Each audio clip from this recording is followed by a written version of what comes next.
सर्व वडील अंतरात्मा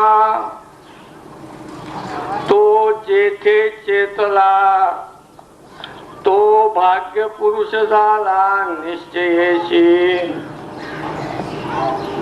या जगामध्ये सगळ्यात वडील वस्तू अंतरात्मा. काही लोक बहिर्भक्ती करतात, काही अंतर्भक्ती करतात.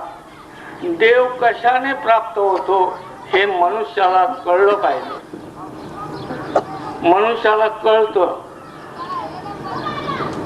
सगळं कळतं मनुष्याला, पण वळत नाही. आणि वळलाच तर कळत नाही. वळला परमार्थाकडे आला पण कळत नाही. सर्व वडील अंतरात्मा तो जेथे चेतला तो भाग्य पुरुष झाला निश्चयेशी. ही ओवी दासबोधामधली आहे. या गावामध्ये आम्ही जन्म घेतला. जननी जन्मभूमीश्च स्वर्गादपि गरीयसी. जननी जन्मभूमीश्च स्वर्गादपि गरीयसी. आपली आई आणि आपली जन्मभूमी ही स्वर्गापेक्षा मोठी आहे.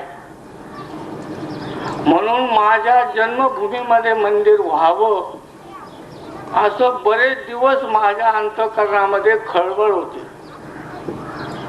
मी बाहेर प्रवचन करताना माणसाचं मंदिर बनवावं असं बोलत होतो, बरोबर आहे.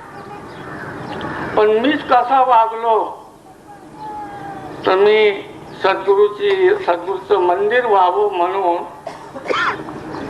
तळमळ केली आणि माझ्याच बोलण्यामध्ये उलटेपण आला.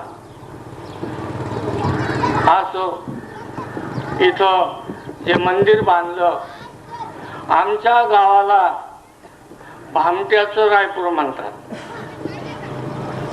आणि आम्ही हे दोन भामटे, दोन कोणते कळलं असं, एक पन्नास बाबा आणि मी, आम्ही दोन भामटे केरू बाबाकडे गेलो आणि दोघांनी एकाच दिवशी उपदेश घेतला. दोघांनी बरोबर परमार्थ सुरू केला. 3 अभ्यासापर्यंत आम्ही बरोबर अभ्यास घेतला. मी पहिला घेतला, त्यांनी पहिला घेतला. ज्या दिवशी त्यांनी दुसरा घेतला त्या दिवशी मी दुसरा घेतला. ज्या दिवशी त्यांनी तिसरा अभ्यास घेतला मी तिसरा अभ्यास घेतला. आणि पुढे केरू बाबांनी आम्हाला दोघाला बंद केलं. मला सांगितलं, गुरुजी पण्णत बाबाला काही सांगायचं नाही. पण्णत बाबाला सांगितलं, सोना गुरुजीला काही सांगायचं नाही, म्हणजे बंद केलं. पण आम्ही दोघं जण कीर्तन प्रवचन करीत होतो. प्रवचन कीर्तनामध्ये बोलता बोलता बाबा काय अभ्यास करतात किंवा मी काय अभ्यास करतो हे दोघांना कळायचं. पण दोघं बंद. मग एक दिवशी आम्ही भंडाऱ्याला बनकराचं तिथं कीर्तन केलं आणि तिथं मी सहज बोलून गेलो. मला म्हणे, का रे भामट्या? म्हटलं आपण भामट्याच्याच गावचे. लक्षात घ्या बाबांनो, आता हे भामट्याचं रायपूर नाही, या रायपूरचं नाव श्री क्षेत्र आहे. पत्रिका वाचा, श्री क्षेत्र रायपूर. आता आम्हाला भामटे म्हणून घ्यायला काही तयार नाही. एक काय झालेलं आहे, तीर्थक्षेत्र झालेलं आहे. देवाचे मंदिर बांधतात, पण आपण संतांचं मंदिर बांधलं ही याच्यामधली विशेष गोष्ट आहे. असो बाबांनी मी जवळजवळ सगळं आयुष्य पूर्ण एकमेकांमध्ये परमार्थिकरित्या पूर्ण केलं. आमचे दोघांचे कधी कधी ओवीवरून भांडणं व्हायचे. बाबांनी ओवी काढली का मी दुसरी ओवी काढली. त्यांनी समजून सांगायचं, आम्ही विरोध करायचा. असं रात्र रात्र चर्चा केल्या. आणि हा परमार्थ बाबांना मी काय सांगायचो, बाबा विचारापेक्षा आचार श्रेष्ठ पाहिजे. बाबा काय सांगायचे, आचारापेक्षा विचार श्रेष्ठ पाहिजे. अशी आमची दोघांची लढत होती. असो, ते आमचं जीवन एकमेकांमध्ये गेलं. माझी पिंपळनाळला बदली झाली. बाबा 8 दिवस माझी वाट पाहिजे, हा कधी येईल आणि कधी चर्चा करता येईल. मी जिथं नोकरीला होतो एका मोठ्या घरामध्ये माझा निवास होता. नामदेव पाटील म्हणून एक चांदवड तालुक्यातला मोठा शेतकरी. मी त्यांच्या माडीमध्ये ध्यानाला बसलो आणि तिथून स्मरण केलं तर मी या मंदिरापुढे येऊन पडलो. ज्या मंदिरामध्ये मी आज कीर्तन प्रवचन करतो त्या मंदिरापुढे येऊन पडलो आणि इथं कोण हरिपाठ म्हणतं ते पाहिलं. हे कुठे पाहिलं? पिंपळनाळे. परमार्थामध्ये फार मोठी ताकद आहे. सर्वा वडील अंतरात्मा, सर्वा वडील अंतरात्मा. मनमाडला कॉलेजला होतो, सायकलवर येत होतो. एका शेतामध्ये, म्हणजे जास्त काळीभोर जमीन होती, उरलेली जमीन होती, म्हणून थरथर सायकल चालवत होतो. त्या सायकल मधून सर्प उभा राहिला. तो काही सामान्य नव्हता. तो हँडल मधून वर आला आणि मी सायकल टाकून दिली. तो लांब गेला. त्याच्या फडा अनेक निर्माण झाल्या. मी बेशुद्ध झालो. बेशुद्ध झाल्यानंतर शुद्धीवर आलो आणि एका बोरीच्या झाडाखाली पडलो. सर्वा वडील अंतरात्मा. अर्ध्या तासाने पूर्ण शुद्धीवर आलो. घरी आलो, जेवण केलं आणि सोमठाण्याला गेलो. सोमठाणला काय म्हणता माहिती आहे का तुम्हाला? श्री क्षेत्र सोमठाण, श्री क्षेत्र रायपूर. लक्षात आला असेल तुमच्या. सोमठाणला गेलो. बाबा आडी घालून पाय हलवीत होते. मी जाऊन मांडीवर पडलो आणि रडायला लागलो. अरे काय घाबरला? मी होतो म्हणे तिथं. कुठे? म्हणजे मी सांगण्याच्या अगोदर मी फक्त रडत होतो. तर त्यांनी काय सांगितलं का मी होतो तिथे, तुला कळलंच नाही. सर्वा वडील अंतरात्मा. मनुष्याला ध्यानामध्ये हे अनुभव जास्त येतात. कळलं असेल तुम्हाला, सगळ्यांना कळलं असेल मी काय हात हलवतो. मनुष्याला ध्यानामध्ये हे जास्त येतात. त्याने तो भयभीत होतो आणि ध्यान धारणा सोडून पळून जातो. सद्गुरु हेची परब्रह्म. ते आपले सद्गुरु असतात. ते परब्रह्म असतं, पण आपल्याला कळत नाही आणि आपण परमार्थ सोडून देतो. परमार्थ सोडून देतो. लक्षात ठेवा, एक आंधळा पंढरपूरची वारी करीत होता. कोण? आंधळा. कोणाला पाहायला जात होता? विठ्ठलाला. अशा त्याने 13 वाऱ्या पूर्ण केल्या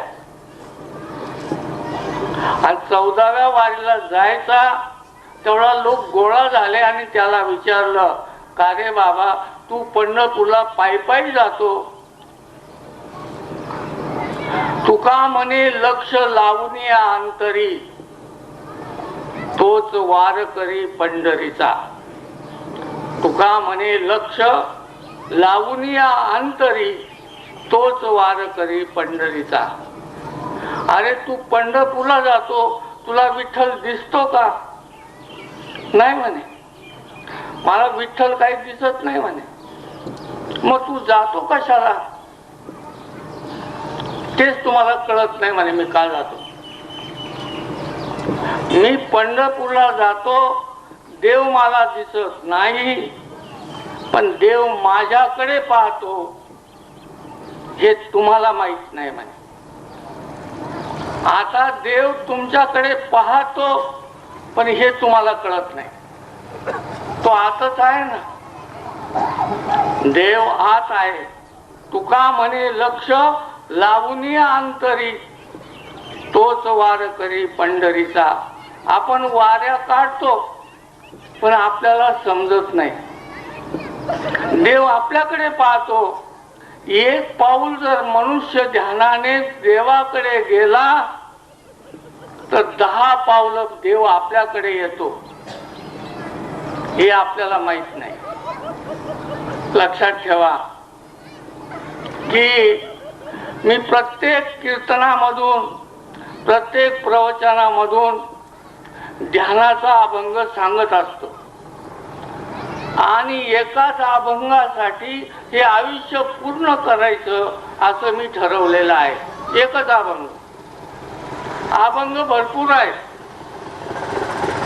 सात्विका भरणे, रोमाची दाटणे, स्वेदाचे जीवन येऊ लागे, कापे तो थरारी, स्वरूप देखे नेत्री, आश्रुत्या भितरी वाहताची. आनंद झाला पोटी, स्तब्ध झाला कंठी, मौनवा कुटी धरून राहे, टाकी श्वासोच्छवास, अश्रुभाव देखा, जिरवून एका स्वरूप होय, एका जनार्दनी. कोणाचा अभंग आहे? एका जनार्दनी ऐसे अष्टभाव, उत्पन्न होता देव कृपा करी. उत्पन्न झाले पाहिजे. माणसाच्या शरीरावरती क्रिया होतात. आला पंढरीचा राणा, दिसतील त्याच्या खुणा. आला पंढरीचा राणा, दिसतील त्याच्या खुणा. ध्यान धारणेला बसल्यानंतर माणसाचा थरकाप होतो. थरकाप का होतो? तर हे सगळे इंद्रिय भगवंताला घाबरतात आणि थरथर करतात. भगवान किती मोठा आहे. अहो, साधा आपण नोकरीला असलो, साहेब आले तर आपण घाबरतो. विश्वाचा मालक जर मध्ये प्रगट व्हायचा असला तर किती घबराट होईल. किती घबराट होईल विश्वाचा मालक. मग सगळे इंद्रिय घाबरतात, थरथर करतात, अंगातून घाम वाहतो. तो श्वास मोठ्याने फेकतो. श्वास का फेकतो? याचं कारण, जो परमार्थाचा पाया आहे तिकडे तो जातो. थरथर करतो, घाम येतो, वेडेचार करतो, कधी कधी जमिनीवर आपटतो आणि इतर लोक मग त्याला काय म्हणतात? हा घुमायला लागला. हा काय करायला लागला? जर आपले लोक ध्यान धारणेला जर बसले तर अंधश्रद्धा निर्मूलन ते लोक म्हणतील हे घुमतात. बरोबर आहे म्हणतील की नाही? हे घुमतात. हा घुमत नाही. त्या मंत्रामध्ये शक्ती आहे, ताकद आहे. तो प्रत्येक शब्द गीतेमध्ये वेगवेगळा करून ठेवलेला आहे. जे महावाक्य आहे ते महावाक्य गीतेमध्ये पांगून ठेवलेलं आहे. ते एकत्र केलं म्हणजे बीज मंत्र तयार होतो. त्याला तारक मंत्र म्हणतात. कोणता मंत्र? तारक मंत्र. जो तारणारा मंत्र आहे. आपण सरळ बोलतो हे मंत्री आहे, हे मंत्री आहेत.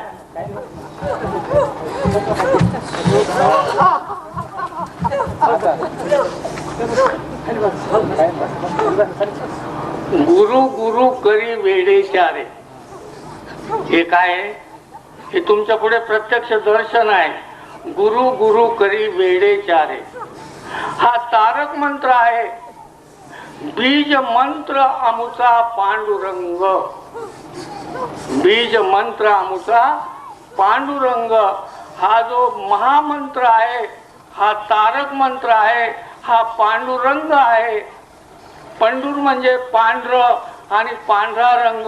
ध्यानामध्ये मनुष्याला लाईट दिसतात, फोकस दिसतात.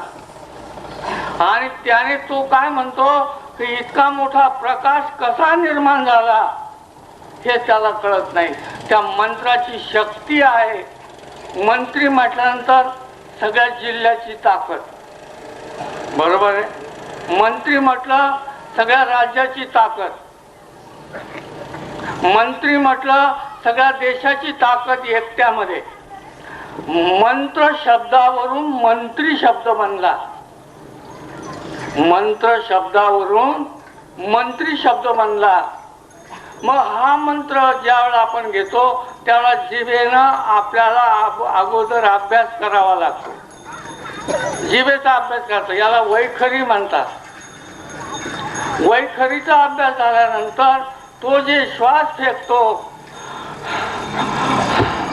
हे जे श्वास फेकतो तो माणूस त्या श्वासामध्ये येतो, पण काय म्हणतो हे त्याला कळत नाही. मग सद्गुरू काय करतात, त्याला सांगतात, बाबा रे तू आता असा अभ्यास कर. त्याचं नाव प्रबोध. तू आता श्वासामध्ये असं बोल. याचं नाव काय? प्रबोध. म्हणजे विशेष प्रकारचा बोध.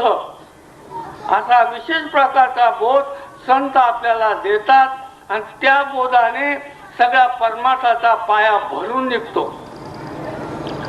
त्याच्यामध्ये त्याच्या हालचाली जास्त होतात. प्रबोध अभ्यासामध्ये मनुष्याच्या अवस्था जास्त होतात. कधी कधी त्याला असं वाटतं मी वेडा होईल की काय, मी वेडा होईल की काय असं त्याला कधी कधी वाटतं. त्याला तो श्वास त्याला बसू देत नाही आणि त्याचं हे कपाळ जड पडतं. सगळ्या नाड्या ठणठण उड्या मारतात. त्याला वाटतं आपल्याला वाद झाला. माझ्या नाड्या जेव्हा उडायला लागल्या त्यावेळेला मी डॉक्टरकडे गेलो. तर डॉक्टर, माझ्या कुठल्याही शरीरातल्या नाड्या तडतड करतात, काय करू? म्हणे तुम्हाला वाद झाला असेल म्हणे. डॉक्टरला काय कळणार आहे? आणि मला काय कळतं? केरूबाबाने मला सांगितलंच नाही नाड्या तडतड करतात म्हणून. मग त्या नाड्या तडतड करतात, त्या नाड्या नाम घेतात. नाड्या काय घेतात? नाम घेतात. नाड्या नाम घ्यायला लागल्यानंतर, हा अभ्यास परिपूर्ण केल्यानंतर मग तो नाभी स्थानामध्ये येतो. कोणत्या स्थानामध्ये? पहिलं स्थान कळलं तुम्हाला? परमार्थाचं पहिलं ठिकाण कळलं. पहिलं ठिकाण वैखरी, दुसरं ठिकाण श्वास. श्वास म्हणजे काय? त्याला तुम्ही इतक्या विश्वास म्हणत होते. विश्वास करी स्वामीवरी सत्ता.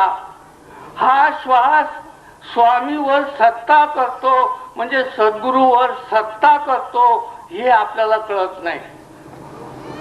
प्रबोध अभ्यास केल्यानंतर आपली सद्गुरूवर सत्ता होते, हे आपल्याला कळत नाही. मग तो श्वास सद्गुरूवर सत्ता करतो आणि त्या श्वासातून तो हळूच खाली येता येता येता नाभी स्थानामध्ये जातो. याला म्हटलं पद्मनाभ जोडी येला. पद्मनाभ जोडी येला, मग त्या नाभिस्थानाला शास्त्रीय भाषेमध्ये कारण दे म्हणतात. कारण या शब्दाचा अर्थ अज्ञान.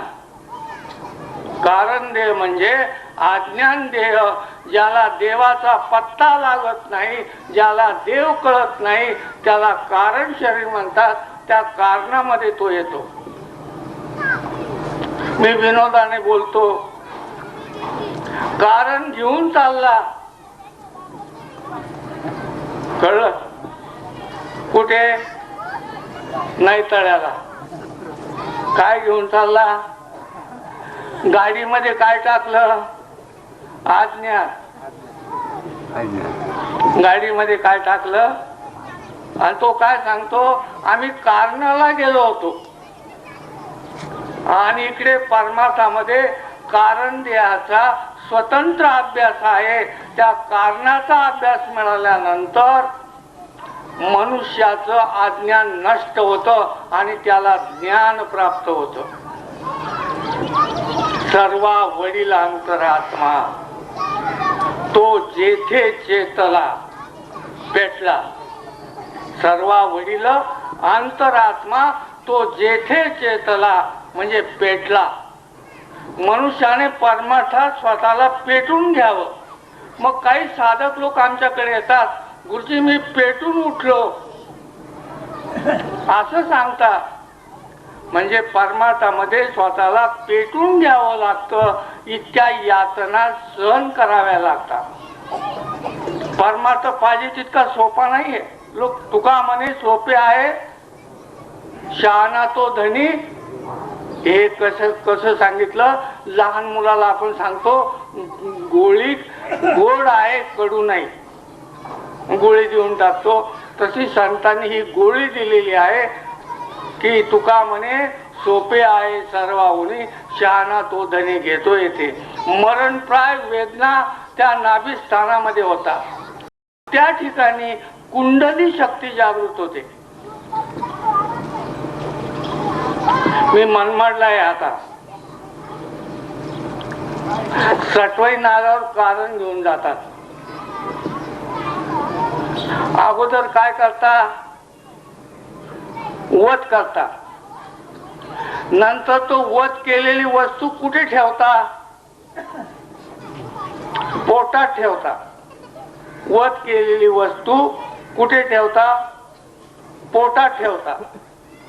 मेलेला माणूस कब्रस्थानामध्ये ठेवता.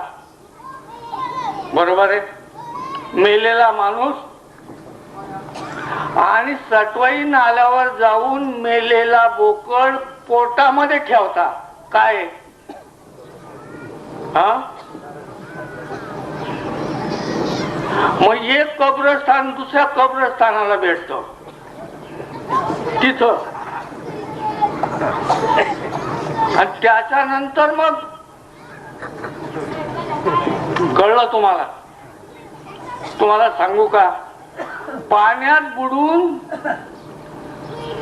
जितके मेले नाही तितके कपात बुडून मेले. पाण्यामध्ये किती बुडून मेले असतील बरं? पुरामध्ये, समुद्रामध्ये. मग कपामध्ये किती बुडाले? हे कब्रस्थान त्या कब्रस्थानाला भेटतो. काय तुझं कसं काय चाललं? आता कसं काय चाललं? मध्ये काय? तुझं कसं काय चाललं? माझं बरं चाललं. तो म्हणतो माझं बरंच चाललं. दोघांचं वाटोळं झालं आणि दोघं एकमेकाला काय म्हणतात? बरं चाललं. लक्षात ठेवा मंडळी, जर तुम्ही मला भेटले, राम राम गुरुजी, मी राम राम नाही केला तर तुम्हाला राग येईल का नाही? तुम्ही म्हटले राम राम गुरुजी, मी काहीच बोललो नाही, हातही जोडले नाही, राम राम म्हटलं नाही तर तुम्हाला राग येईल का नाही? जर आपण राम म्हटलो नाही तर रामाला किती राग येईल. जर आपण राम म्हटलो नाही तर रामाला किती राग येईल याची कल्पना तुम्हीच करा, मी काही सांगत नाही. मग त्या नाभिस्थानामध्ये तो येतो. नाभिस्थानाचा अभ्यास केल्यानंतर आता तुम्हाला सांगायला काही हरकत नाही, मी दररोज 6 तास 10 वर्ष अभ्यास केला. दररोज 6 तास मांडी घातली, 10 वर्ष नाभिस्थानचा अभ्यास केला. तेव्हा मला कळला तुम्ही किती करायचा हे तुम्ही ठरवायचं. मग त्या नाभिस्थानामध्ये आल्यानंतर कुंडली शक्ती जागृत होते आणि ही कुंडली शक्ती ज्ञानेश्वराने जागृत केली आणि पाठीवर मांडे बांधले. म्हणजे किती उष्णता तयार झाली. त्या नाभिस्थानाच्या अभ्यासामध्ये शरीरामध्ये उष्णता निर्माण होते. मग तो म्हणतो गुरुजी मी काही वाचत नाही आणि आता माझ्याच्यानं अभ्यास काही होत नाही. दुसरे सर आहे आता इथं, यांनी मला कसाऱ्यावरून पत्र पाठवलं, गुरुजी मी ध्यानामध्ये जे पाहिलं ओरडलो, आता माझ्याच्यानं अभ्यास काही होणार नाही. विचारून पहा, समक्ष आहे. मी भागवतामधल्या 2 ओव्या पत्रामध्ये लिहिल्या, त्यांचं समाधान झालं नाही. मग ते कसाऱ्यावरून रायपूरला आले. म्हटलं सर तुम्ही जरी अभ्यास केला नाही तरी 2-3 दिवसांनी असं बोला का मी अभ्यासाला लागलो. विचारून पहा. त्यांना ध्यानामध्ये एक विचित्र काहीतरी दिसलं आणि त्याने घबराट झाला.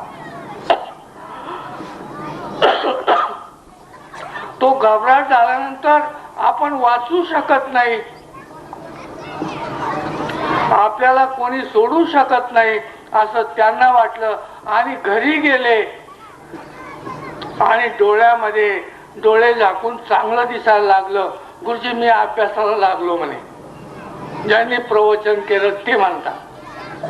ही गोष्ट खोटी असेल तर ते समक्ष आहे. हा अभ्यास अवघड आहे, कारण द्यायचा अभ्यास अवघड आहे. आणि मग तिथं शास्त्रामध्ये लिहिलं कारणाचा नाश झाला. कशाचा नाश झाला? म्हणजे अज्ञानाचा नाश झाला. अज्ञान गेलं का ज्ञान उपजलं. जिथं अज्ञान नाही तिथं ज्ञान. तुम्ही शाळा पाहिल्या असतील, कशासाठी? कोणती शाळा? मराठी शाळा, हायस्कूल, कॉलेज, आणखीन काही शाळा असतील, तंत्रनिकेतन शाळा, मंत्रनिकेतन शाळा, बऱ्याच शाळा आहेत.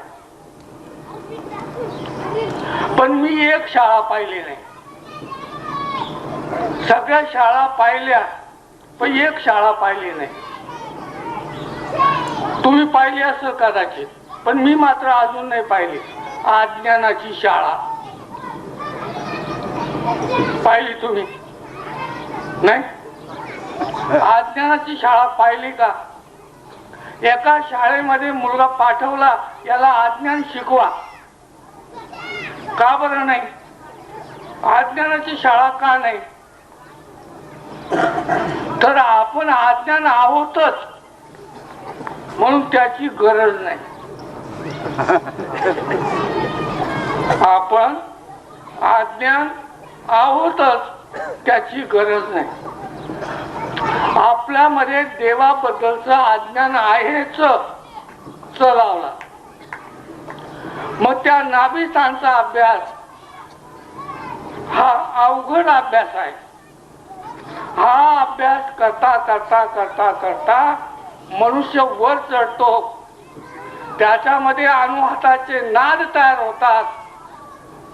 अनुहत ध्वनी गर्जती अपार, सोहंभावे तया पूजा उपचार, सहजची आरती वाद्यांचा गजर, माधवदासा स्वामी आठवेना विसर.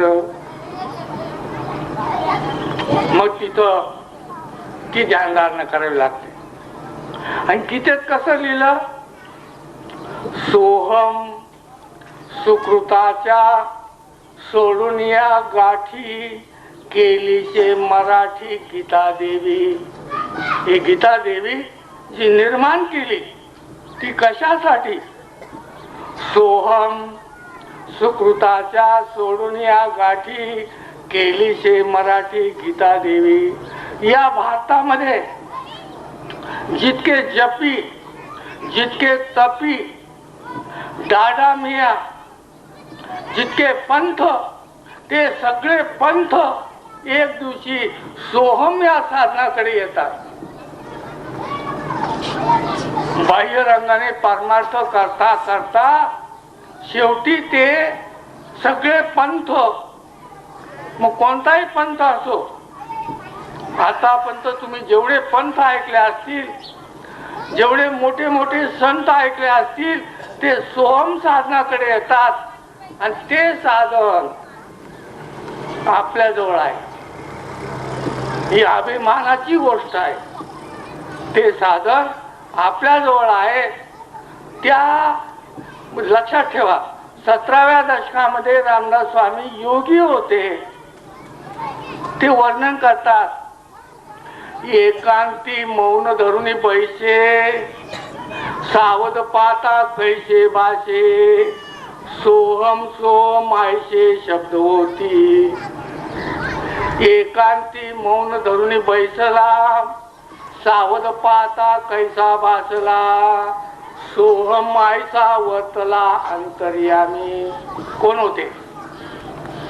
एक दिवस मी चंद्रेश्वर बाबाला विचारलं, बाबा योगी होते, मी केरू बाबाचा शिष्य. म्हटलं बाबा तुम्ही कोणती साधना करता? म्हणे मी ओंकाराची साधना करतो.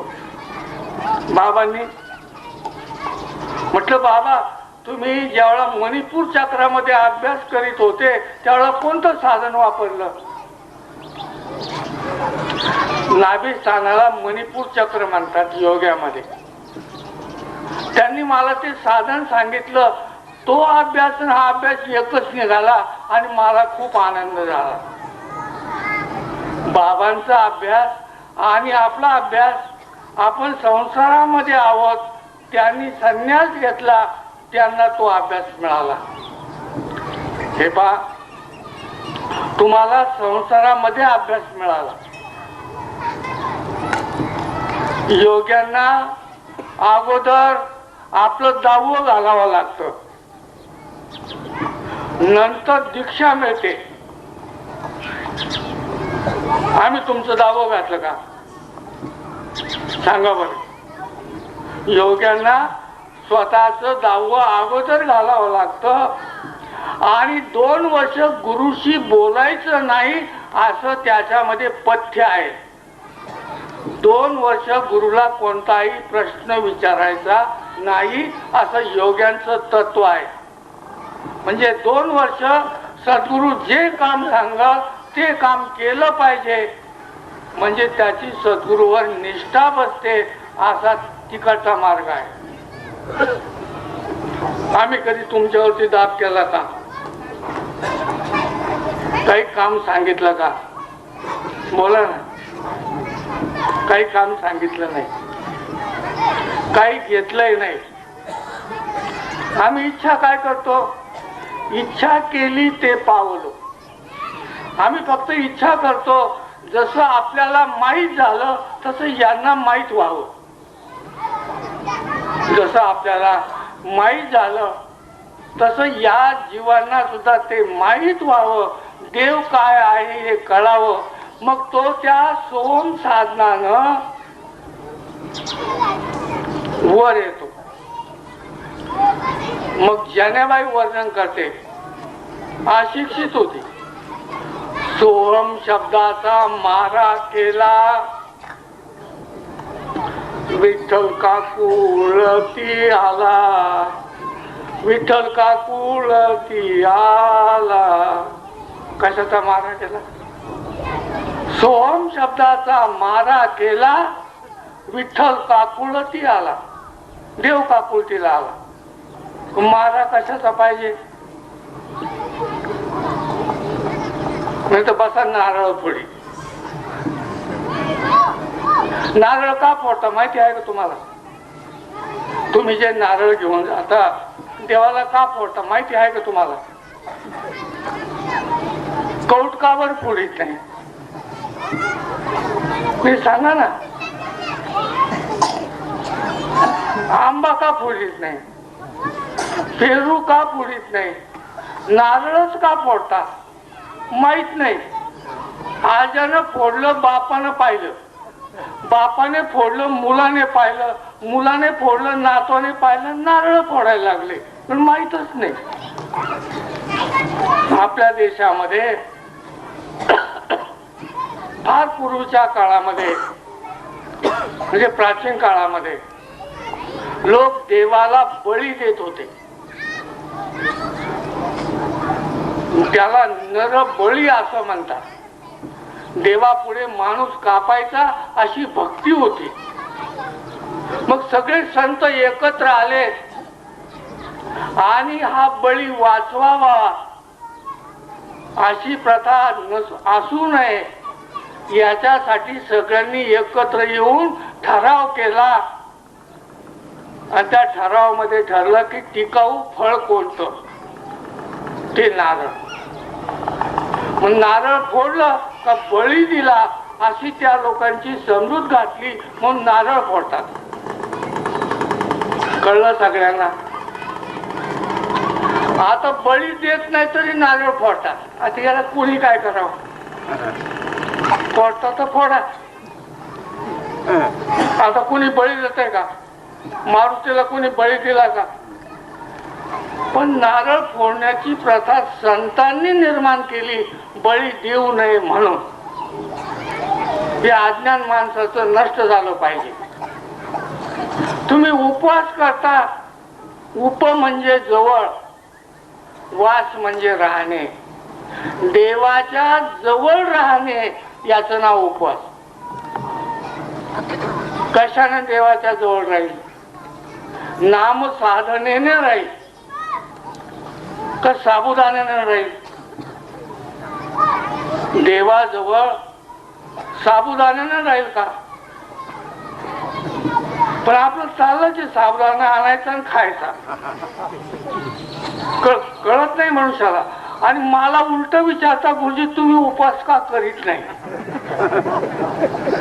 उलट माझ्यावर येत प्रसंग. माझ्या घरामधले माणसं सुद्धा माझ्याकडे पाहतात. हा तात्या म्हणजे खिचडी खातच नाही. केरू बाबा नेहमी कीर्तनामध्ये उड्या मारून बोलायचे. कळतच नाही र, कळतच नाही, कळतच नाही रे, कळतच नाही. यांना कळत नाही. माझ्याच घरामधला प्रश्न आहे. ते उपवास धरतात आणि मला चव म्हणून खिचडी देतात खायला. मला काहीतरी वेगळं कळलेलं आहे. मी बोलत नाही. काहीतरी वेगळं कळलं, बोलत नाही. मग मनुष्य सोम शब्दाचा मारा केला. विठ्ठल काकुळती आल्या.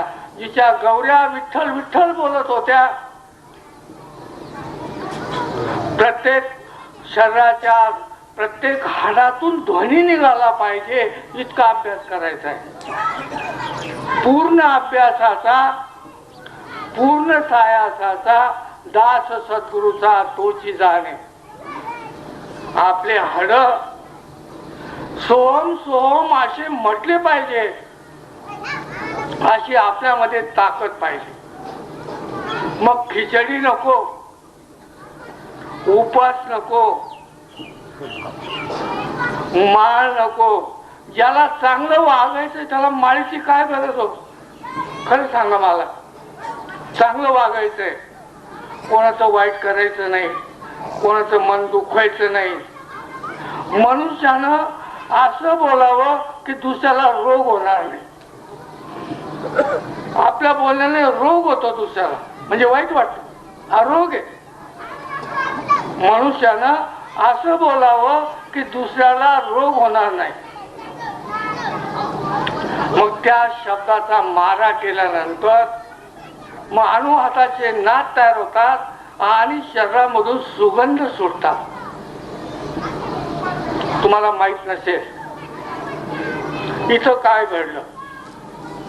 ज्या दिवशी इथं मंदिर बांधायचं काम चाललं होतं त्यांनी फायर उडवली. केरूबाबाची पहिली समाधी तुटली आणि तुटल्यानंतर सुगंध सुरू झाला. तो तुम्ही श्यामशास्त्री भोसले यांना विचारा.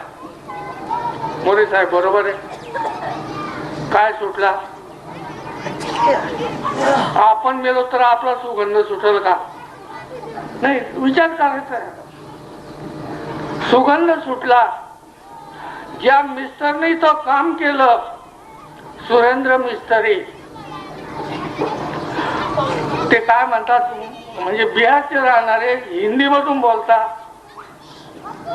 त्यांना इथं असा अनुभव आला की केरूबाबाची मूर्ती चालायला लागली आणि सुरेंद्र मिस्त्री बदलून गेले. लक्षात ठेवा, इथं आता घडलं.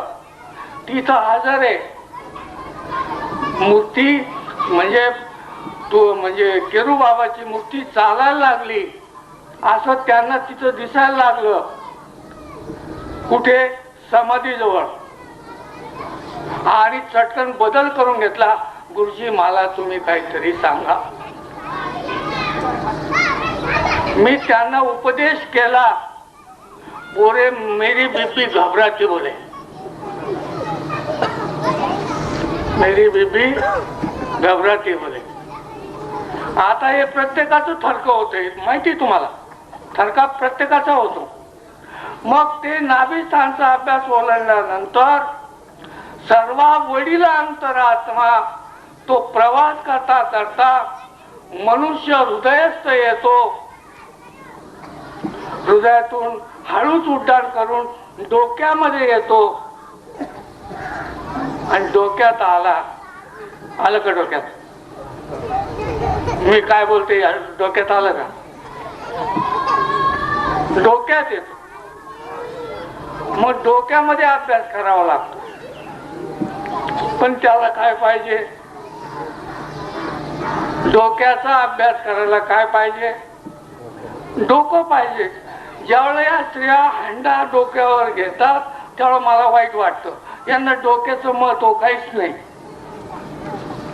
डोक्यावर भारा घेतला, डोक्यावर बोजा घेतला, त्यावेळेला आपल्या डोक्यामध्ये काय माल भरलेला आहे हे त्यांना माहीतच नाही. मग डोक्यामध्ये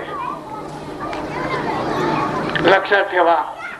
नामदेव महाराज असं बोलले, नामा म्हणे वाट चालता समाधी, सोहम स्वरूपी बुद्धी ठसावली.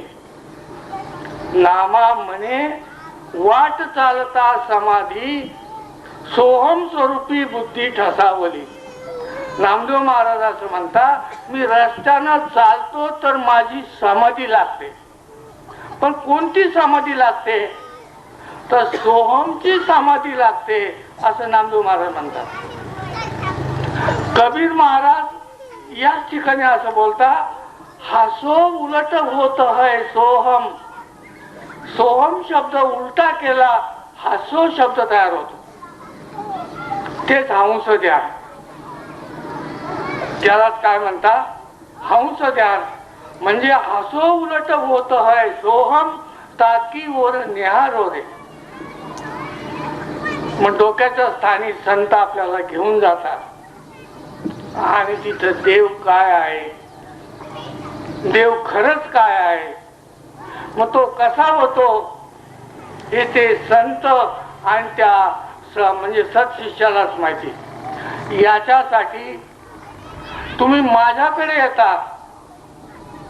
ज्या दिवशी तुमची इच्छा झाली गुरुजीकडे जावं आणि हे नाम घ्यावं अशी तुमची इच्छा झाली, ही झाली तुमची इच्छा. पण माझी इच्छा झाली पाहिजे ना तुम्हाला सांगायची. ही अडचण तुम्ही ओळखीत नाही. सद्गुरु आणि सत्शिष्य, गुरु आणि शिष्य हे शब्द वेगळे आहेत. सद्गुरु आणि सत्शिष्य हे शब्द वेगळे आहेत. सद्गुरु, गुरु पुष्कळ आहेत, पण सद्गुरु विरळे आहेत. तुकाराम महाराज सद्गुरु राये कृपा मज केली, परी नाही घडली सेवा काही. काय म्हटले? गुरु राय म्हटले का? सद्गुरु म्हटले ना. सद्गुरु राये कृपा मज केली, वेळे नव्हते ते. सद्गुरु म्हटलेले. सद्गुरुला सत्शिष्य मिळाला पाहिजे, शिष्य नको. तो कोण मिळाला पाहिजे? म्हणजे सद्गुरूची आणि सत्शिष्याची भेट झाली पाहिजे. गुरु शिष्याची भेट पुष्कळ होईल. बाहेर जगामध्ये गुरु शिष्यांच्या भेटी होतात. आणि आज जर पाहिलं, आता जर अभ्यास केला, फक्त शिष्याकडे कशासाठी जायचं?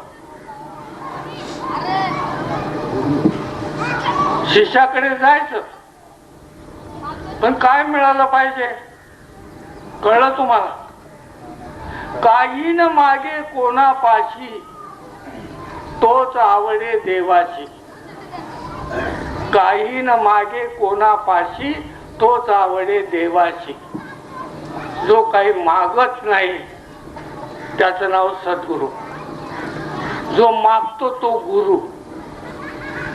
जो मागतो तो गुरु, जो मागत नाही तो सद्गुरु. अशा सद्गुरूची भेट झाली म्हणजे आपल्या जीवनामध्ये बदल होतो, जीवन पालटून जातो. आणि मग डोक्यातला अभ्यास करता करता हळू संत त्याला बुद्धीच्या स्थानावर नेतात आणि त्याची बुद्धी देव बनवतात. त्याची बुद्धी देव बनवतात, बुद्धीच्या स्थानावर नेतात. मग याच्यासाठी काय पाहिजे? बुद्धीचे वैभव अन्य नाही, एका केशवराजे सकळ सिद्धी. वैभवशाली बुद्धी पाहिजे, गौरवशाली नको. वैभवशाली बुद्धी पाहिजे. म्हणून हरिपाठात लिहिलेलं आहे, बुद्धीचे वैभव अन्य नाही तुझे, एका केशवराजे सकळ सिद्धी. सगळ्या सिद्धी लोटांगण घालतील, सगळं काही तुम्हाला मिळेल. अशी बुद्धी देवाची बनवायची. अशी त्याला म्हणतात सर्व आवडीला अंतरात्मा. देव दिसत नाही, देवाला प्रकृती नाही, देव प्रतिमा नाही. देव अव्यक्त आहे, म्हणजे व्यक्त करता येत नाही. देव अमर आहे, म्हणजे देवाला मरण नाही. देव अजर आहे, देव म्हातारा होत नाही. देव दिसत नाही, देवाचा अनुभव येतो. कळलं? पण आपल्याला देव दिसला पाहिजे अशी आपली धडपड आहे. देव पाहण्याची गोष्ट नाही. जशी हवा आहे, अंगाला लागली भासते ना, पण दिसते का? दिसत नाही. दिसत मग हवा नाही का? आहे. हवा आहे पण दिसत. देव आहे पण दिसत. मग तो सारखं भजन करतो. तुका म्हणे मुक्ती परिनिली नोरी, आता दिवस चारी खेळी मेळी. तुकाराम महाराज म्हणतात मी मुक्त झालो, आता तुमच्यामध्ये 4 दिवस फक्त खेळायचं आणि निघून जायचं, मला सगळं काही कळलं. असं तुकाराम महाराज म्हणतात. तुका म्हणे मुक्ती परिनिली नोवरी, आता दिवस चारी खेळी मिळी. आता तुमच्यामध्ये 4 दिवस फक्त राहायचं आहे, याच्यापेक्षा काही नाही. मला सगळं कळलेलं आहे. लक्षात आलं सगळ्यांच्या? मग आता हा जो अभ्यास आहे आपण परंपरेनं अभ्यास करीत चाललो. हा अभ्यास हंस नावाचा पुरुष त्याने सुरू केला. हंसाने ब्रह्मदेवाला अभ्यास सांगितला. असा क्रमाने चालत चालत चालत केरू बाबापर्यंत आला आणि तोच अभ्यास आम्हाला सांगितला. म्हणजे आपल्या अभ्यासाला मूळ आहे. कळलं? मूळ कळतं का? मूळ कळलं पाहिजे माणसाला. आपल्या अभ्यासाला मूळ आहे. हा अभ्यास आत्रीनं केला. आत्रीनं दत्ताला सांगितला, दत्ताने अनुसयाला सांगितला. तो चालत चालत आपल्याकडे आला. म्हणजे आपला अभ्यास हा नाथपंथी अभ्यास आहे. पण नाथपंथाचे लोक जर भेटले तर म्हणतात नाही तुम्ही वेगळे, आम्ही तुम्ही वेगळे वेगळे वेगळे. अरे आम्ही ज्ञानेश्वराची आरोळी मारतो, तुकारामाची आरोळी मारतो, आणि तुम्ही आम्ही वेगळे कसे काय? आदिनाथ गुरु मच्छिंद्र तयाचा मुख्य शिष्य. मच्छिंद्राने बोधक, गोरक्ष ओळला गैनी प्रसादे निवृत्ती दातार ज्ञानदेवा सार जोजविले. म्हणजे ज्ञानेश्वरला अभ्यास कुठून मिळाला? आदिनाथ. बरोबर आहे. मग आपण कोणत्या पंथाचे? आपण ज्ञानेश्वर पंथाचे. पण बाहेर जर गेलं ना, तुमचं आमचं वेगळं आहे. कळलंच नाही. म्हणजे काही कळलंच नाही यांना. लक्षात ठेवा, तुम्हाला दिलेला अभ्यास हा जपून ठेवा. हा अभ्यास जपून ठेवा. या अभ्यासावरती पडणार बाबा आणि मी रात्रंदिवस चर्चा करीत होतो. पडणार बाबा आणि मी रात्रंदिवस चर्चा करीत होतो. त्यांच्या घरी जर मी गेलो तर ते घरचे लोक रागाराग करायचे, आणि माझ्या घरी पडणार बाबा आले तर माझ्या घरचे लोक रागाराग करायचे. या दोघांना काय चालतं रात्रभर एवढं? काय बोलतात असं? हे दोघ जण काय बोलतात? असं काय बोलण्यासारखं? रात्रंदिवस जागरण करता आणि बोलण्यासारखं काय आहे? आम्ही हसायचो दोघ जण. आता एक विनोदाचा प्रसंग सांगतो म्हणजे लक्षात येईल. पडणार बाबा माझ्याकडे आले. गुरुजी येतो म्हणे मी फिरून. पण या बाबा, झोपू नको म्हणे. म्हटलं बर, झोपायचं नाही. रात्री कितीची वेळ? 9-10ची वेळ. इथं कुंभारवाड्यामध्ये तमाशा होता. बाबा घरी गेले आणि अंडरपॅन्टवर तमाशात गेले. तमाशात गेल्यानंतर त्यांनी जेवढे शिष्य रायपूर गावामध्ये केले, दामू तू आला, ठकू तू आली, हे शिष्य बर का, ठकू तू आली, बकू तू आली. खूप चांगलं आहे, खूप चांगलं आहे. आणि त्या तमाशा पुढे जाऊन उभे राहिले. हा नवीनच तमाशा सुरू झाला लोकांना. आणि मग त्याच्यानंतर घरी आले, कपडे बदलवले, माझ्याकडे आले. गुरुजी आज लय रखड होती म्हणे. बाबा कशाला गेले? तुला नाही कळत रे म्हणे. तुला काही कळत? मी गेलो तेच बरं झालं म्हणे. अरे माझे सगळे शिष्य तिथे गेले म्हणे. असं करू नका बरं का. तुम्हाला हात जोडून विनंती, असं काही करू तम म्हणजे अंधार, अंधाराची आशा, त्याचं नाव तमाशा. अंधाराची आशा, त्याचं नाव अंधारे. कीर्तन जे कीर्ण झालेलं आहे, तन म्हणजे शरीर, काम क्रोधांनी या तणांनी भरलेलं शरीर, याचं नाव कीर्तन. आपल्या शरीरामधलं कीर्ण झालेल्या गोष्टी नष्ट व्हाव्या याच्यासाठी कीर्तन ऐकावं. मोकळय, एकदम सोपं आहे. असे अनेक प्रसंग आहे आमच्या दोघांचे.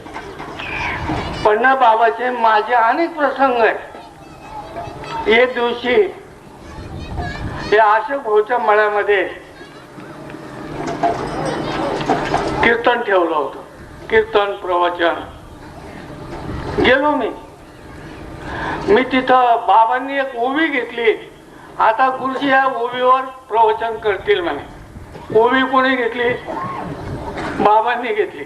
प्रवचन कोण करील? गुरुजी करतील. मी प्रवचन केलं. मला म्हणे वा पठ्या, म्हणजे त्यांना प्रवचन आवडलं आणि बाजूला नेलं. देऊ का म्हणे तुझ्या गालात. आता काय कळून घ्यावं, काय कळून घ्यावं सांगा ना. या गावामध्ये जिकडे गेले तिकडे काटे वेचायचे. सगळ्यांना माहिती आहे काटे वेचित होते. म्हटलं बाबा तुम्ही काटे का वेचता? त्याचं कारण तुला नाही रे माहिती म्हणे. मी काटे का वेचतो ते तुला माहितच होणार नाही म्हणे. शेवट माहिती नाही केलं. मी विचारलं बाबा तुम्ही कुठे गेले? गाडीची पेटी काटे गोळा करायचे आणि ते जाळायचे. हा बाबांचा स्वभाव. आणि महत्वाची गोष्ट तुम्हाला सांगायची म्हणजे इथं ठाकरे गुरुजी उपस्थित आहे. आम्ही दोघ जण काय करायचो, मी चांदवडला होतो, ठाकरे गुरुजी माझ्या बरोबर होते. रात्री कोणाची गाडी उठवायची, मोटरसायकल किल्ली लावायची आणि ती मोटरसायकल उठून सोमठाण्याला जायचं. तिच्यामध्ये पेट्रोल टाकून द्यायचं आणि पुन्हा तिथं नेऊन ठेवायची. अशीच एक दिवशी गाडी उठवली आणि आम्ही दोघ जण केरू बाबाकडे गेलो. तिकडून येताना पाट्याच्या नदीमध्ये एक मोठा खड्डा खोदलेला होता वाळूचा. ठाकरे गुरुजीला खड्डा काही लाईट मध्ये दिसला. ती गाडी जशी खड्ड्यामध्ये गेली, मी तर 25 फूट उडालो. ठाकरे गुरुजी बी एका बाजूला जाऊन पडले. गाडी ताट ताट ताट ताट चालू गाडी घाई गाडीच्या खड्ड्यातून काढली. ते मला पहिल्या विचारता तुला कुठे लागलं का? म्हटलं तुम्हाला कुठे लागलं का एवढं मला सांगा. आम्हाला दोघांनाही कुठंही काही लागलं नाही. कुठे गेलो होतो? सद्गुरु भेट गेलो होतो. कुठे? सद्गुरु भेटीसाठी गेलो. गाडी चोरलेली. गाडीचं जर काही झालं असतं तर, पण गाडीची एक तार सुद्धा तुटली नाही. पुन्हा गाडीला किक मारली आणि पुन्हा आम्ही चांदवडला गेलो आणि ज्याची गाडी उठवली त्याच्या जागेवर नेऊन ठेवली. म्हणजे सद्गुरूकडे जाण्यासाठी इतकी तन्मयता होती. काय नोहे केले म्हणजे काय होणार नाही.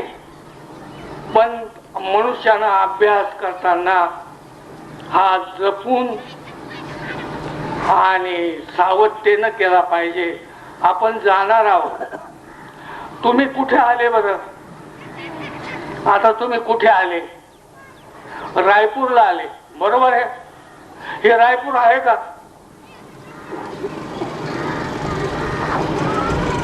तिकडे बर का रायपूर. रायपूर कुठे आहे? हा तिथं जावंच लागेल. तिथं हे आंब्याखाली म्हणतात. तिथं इथले लोक आंब्याखाली म्हणतात. इथं आंबे होते, आंब्याखाली जाळतात. आपलं खरं गाव कुठे आहे याची आठवण ठेवा. आपल्याला एक दिवशी असं ना, बरोबर आहे. मग ते तिथं आपल्याला जावं लागेल. याच्यासाठी अभ्यास केला पाहिजे. जर या जन्मामध्ये अभ्यास केला नाही, पुढच्या जन्मात तरी अभ्यासच करावा लागेल. पुढच्या जन्मात केला नाही तरी तरण्यासाठी अभ्यासच तिसऱ्या जन्मामध्ये करावा लागेल. तुका म्हणे हेच करीत आलो आम्ही. तुका म्हणे हेच करीत आलो आम्ही. सोपी केली पाय वाट भव सिंधू वरून रे.